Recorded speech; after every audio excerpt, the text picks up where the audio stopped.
All right, let's see how we can run Ubuntu on this machine. From this lesson, I want you to start taking notes. So watch this video, take some notes, and then after the video, repeat the steps I have shown you, okay? So we go to hub.docker.com and search for Ubuntu. Over here, you can see the official Ubuntu image that's been downloaded more than 10 million times. Let's have a quick look here. So for each image, you can see the command to pull that image onto your machine. Now in this lesson, I'm not going to use the pull command. I'm going to show you a shortcut. So here in the terminal, instead of running docker pull Ubuntu, I'm going to run docker run Ubuntu. Now, if you have this image locally, Docker is going to start a container with this image. Otherwise, it's going to pull this image behind the scene and then start a container. So take a look. See, Docker is unable to find this image locally and now is pulling it from Docker Hub. Now, what happened? Well, Docker started a container, but because we didn't interact with this container, the container stopped. Let me prove this to you. So if you run docker ps, we can see the list of running processes or running containers. Look, we don't have any containers running here, but if you type docker ps-a for all, we can see the stopped containers as well. Let me increase the size of this window so you can see it clearly. Good. So we have two stopped containers.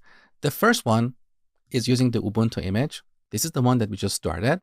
And the second one is Hello Docker, which we started earlier in the course. So to start a container and interact with it, we have to type docker run -it.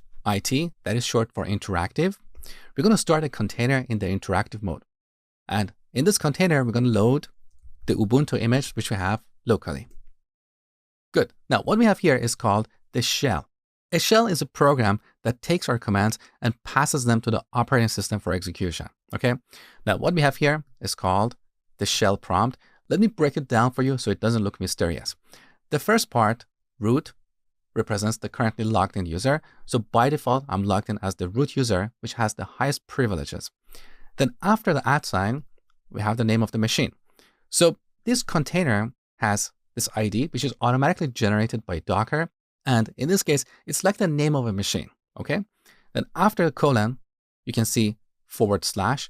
That represents where we are in the file system. A / represents the root directory. That is the highest directory in the file system. We'll talk about that soon.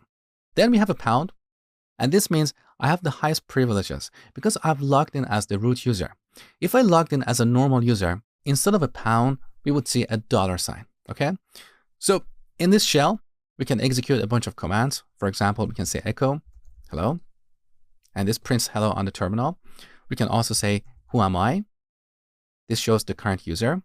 So these commands that we're running here, this shell program that I told you about takes these commands and passes them to the kernel for execution. Now let me show you something really cool.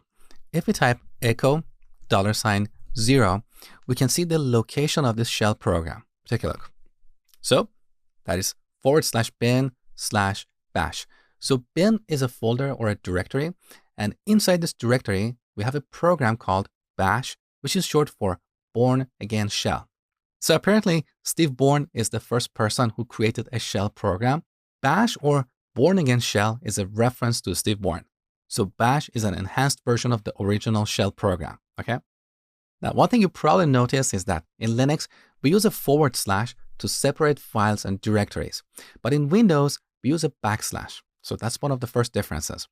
The other difference is that Linux is a case-sensitive operating system. So if you type echo with a capital E, it's not going to work. Bash tells us echo command not found. So lowercase and uppercase letters are different. And this is not limited to commands. It's applicable everywhere. If you want to reference a file or a directory or a user, pretty much anything, we should always spell it properly with the right uppercase and lowercase letters. Now, one last thing for this lesson. Using the up and down arrows, we can go through the commands we have executed so far. So this is a pretty useful shortcut you need to know because you don't want to type these commands manually all the time, okay? Also, using the history command, we can see all the commands we have executed lately. So take a look. So earlier we used who am I, we also used echo and so on. Now we can replay any of these commands by typing an exclamation mark followed by the command number. So if I type 2, this is exactly like running who am I. Now it's your turn. I want you to pause the video, go through your notes, and execute the commands I have shown you in this video.